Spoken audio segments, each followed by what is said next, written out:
ஒருவருடைய கையை பார்த்தவுடன் சந்திரமேட்டிலேருந்து ஒரு ரேகை இப்படி செவ்வாய் மேட்டுக்கு இப்படி ரவுண்டாக போகுது சார். இதை வந்து அருள் ரேகைன்னு சொல்லுவோம்.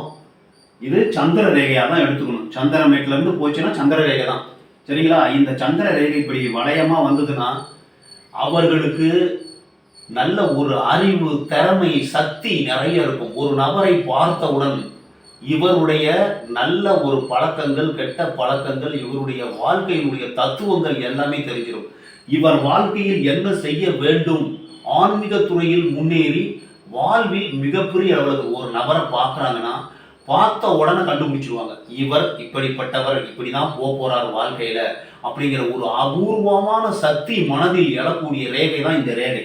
இந்த ரேகை கையில் கண்டால் உங்கள் மனம் நல்ல அபூர்வமான சக்தி படைத்ததாக இருக்கிறது. இந்த மேஜிக் நிபுணர்கள் ஆன்மீகத்தில் பெரிய ஒரு ஜோதியெல்லாம் இப்படி காமிச்சு சாமி